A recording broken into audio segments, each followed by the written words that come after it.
Let's talk about networking. For a lot of us, just hearing that word can make you cringe a little bit, right? It brings up these images of awkward conversations and just collecting business cards. But what if I told you it doesn't have to be like that? What if networking was actually about building a powerful strategic asset for your entire career? Well, in this explainer, we're going to give you the playbook to do exactly that.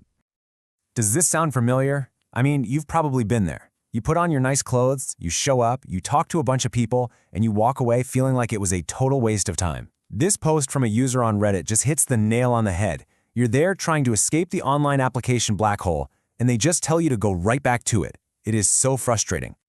But before you totally give up on networking, you have got to see this. This is how hiring actually works. Look at that massive slice of the pie there. That's the hidden job market. We're talking a staggering 60 to 80% of jobs are filled through referrals and connections. They never even get posted online. So while it can feel pointless sometimes, getting good at networking is literally the key that unlocks the door to most of the opportunities out there. To get there, though, we need to make one huge mindset shift. This is the most important part. You have to stop thinking about networking as a transaction. Can you give me a job? Instead, start thinking of it as building genuine, long-term relationships. The real win isn't a quick job offer. It's building a whole network of people who know you, who trust you, and who actually want to help you win in the long run. So here's our game plan. First, we're going to bust some common myths about networking. Then we'll get into the real nitty-gritty, your pre-event playbook, how to actually master conversations at the event, the follow-up strategy that is absolutely crucial, and finally, how to play the long game for career-long success. All right, let's jump in. Section 1, Networking, Myth versus Reality. This is all about getting our heads in the right space before we even think about what to say. Let's just start with a brand new definition, okay? Forget that old transactional idea. Real networking is just about interacting with other people. It's about exchanging information, yeah, but it's really about developing real contacts. Like one source put it, the real return on investment here isn't money, it's people. When you focus on that, on the human connection, the opportunities they start to show up. Okay, so let's get tactical. Section 2, your pre-event playbook. This is where we turn that new mindset into actual action. Seriously, good preparation is what separates a good night from a total waste of time. First things first, you need a clear goal. Walking into a room and saying, "I'm looking for a job" it's useless. It's way too vague. But look at the difference on the right. When you say, "I'm interested in entry-level marketing roles for software companies in Phoenix," bam! Now people know exactly how to help you. It makes it 1,000 times easier for them to connect you with the right person. Next, you need your professional introduction ready to go. You might have heard this called your elevator pitch. It sounds intimidating, but it's really just 4 simple steps. Let's break it down. Here they are. It's so simple. Step 1, hi, I'm. Step 2, give them a quick summary of your background. Step 3, tell them what you want. That's where your clear goal comes in.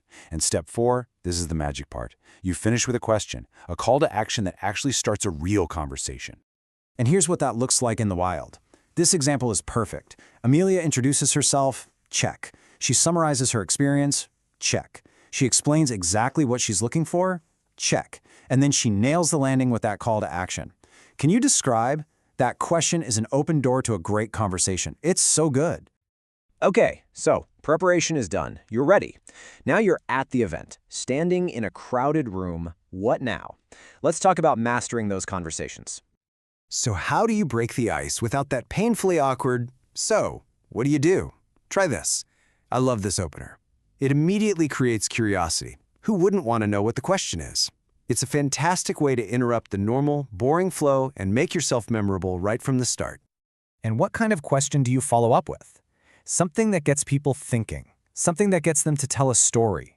Questions like these go so much deeper than small talk.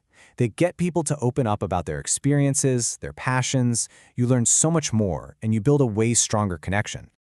So, the event is over. You had some great conversations. You might be tempted to call it a night, but honestly, the real work is just beginning.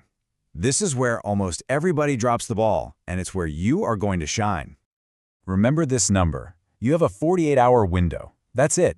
You have to follow up within 24 to 48 hours. Why? Because people's memories are short. A quick follow-up cements you in their mind while the conversation is still fresh. If you wait a week, you might as well be a stranger again. So what does a great follow-up look like? It's way more than just, hey, nice to meet you. You've got to personalize it. Mention something specific you talked about. And even better, provide value. Send them an article you think they'd like. This shows you are actually listening and that you're thinking about how you can help them. And for those LinkedIn connections that have gone cold, this 4-touch sequence is pure gold. It's a brilliant, systematic way to warm up a relationship before you ask for anything. You start small, just by engaging with their content. Then you provide some value. Then you celebrate a win with them. And only after all that do you make a small, strategic ask. It's respectful, and it works like a charm.